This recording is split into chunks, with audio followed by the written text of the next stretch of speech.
Getting set for the restart here at Talladega. 20 cars have come on pit road, including the 48 of Jimmy Johnson. Let's listen in. Jimmy, the 14 and the 39 both are talking about staying back there, so there'll be some good ones that you can hang out with. Yeah, that's it for. We're going to have to be extra patient today, waiting. It's like a lot of guys are going to arrive right now. Jimmy will restart back in 30th position, guys. Is he back in harm's way? Right there, just getting back there, and you know, Dale can answer that more than I can. I always like my car being up front because you can stay in front of most of the action that's going to happen. If you're in the back, you're going to have to run through it. I guess you could run through it at a slower speed. Well, you just have to pay attention. It's not you can just go back there and just not pay attention to what's going on. You really have to drive your race car back there, but it is a safer place, and you know, eventually these guys are going to wreck, and if you are fortunate enough to miss it, then you've got a lot fewer to pass at the end of the race. Scattering out 3 wide here at Talladega. Now back to 2 lanes. Kurt Busch has led the last 7 laps. Here comes Carl Edwards. Remember the last time Carl Edwards led a lap coming out of turn 4 at Talladega? Didn't end up real well. He didn't end up on all 4 wheels as he was headed for the checkered flag.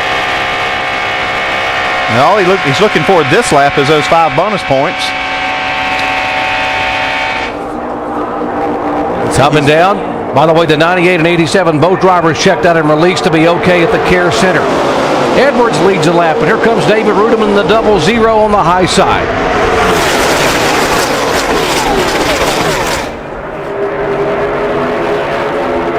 Brian Vickers back there just working his way up on an outside draft right in front of the 7 car. You know, we really haven't seen here with this particular car that the middle was a great place to be, but it seems to be coming back. Maybe the speeds have gotten slower, and that's going to allow them, as you can see, David Rudiman and Greg Biffle jump out in front here.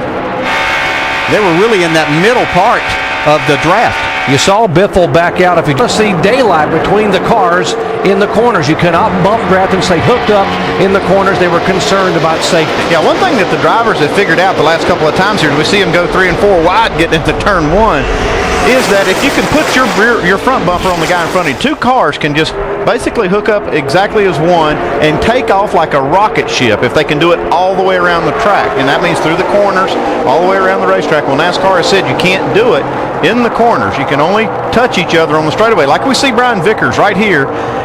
Now he's going for the gap in the middle. Right in the middle behind the 2 car of Kurt Busch. 3 lines of rocket ships. Rudiman up high trying to lead that draft with Biffle behind him. Now we see some cars now that are touching all the way through the corner. We see Greg Biffle and Rudiman and Joey Logano all touching through the corner. And Mike Helton told me that they told the drivers that they weren't going to give them any warning, but he said that after talking about it after the drivers meeting, they may give these guys a warning one time. The next time is going to be a pass-through penalty. David Rudiman led that time by. Let's check in where Jamie is caught up with Joe Nemechek.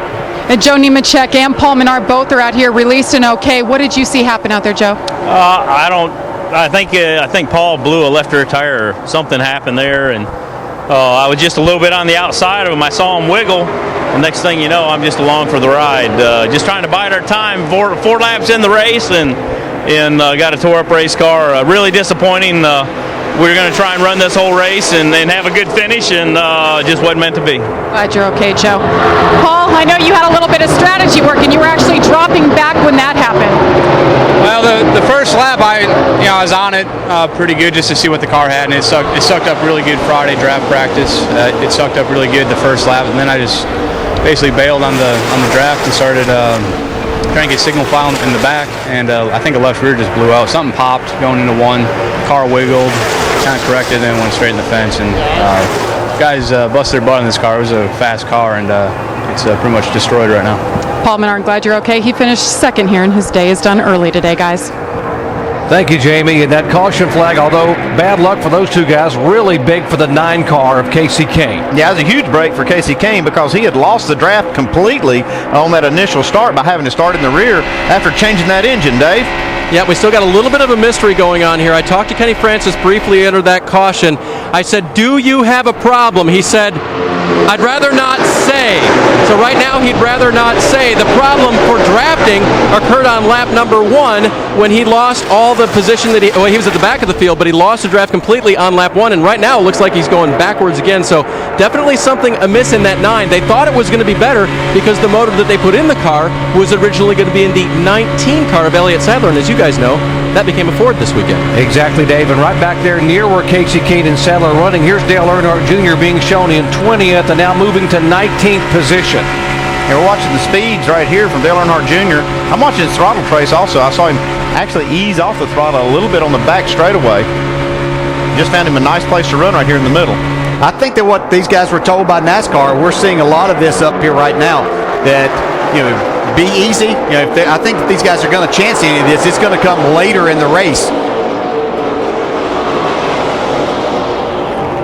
We're seeing a lot more distance in between these guys than what we normally would at this point in time of the race. That pack right there is 26 race cars deep, and you saw Dale Earnhardt Jr. right in the middle of that pack. You see Sam Hornick's moving to the outside line.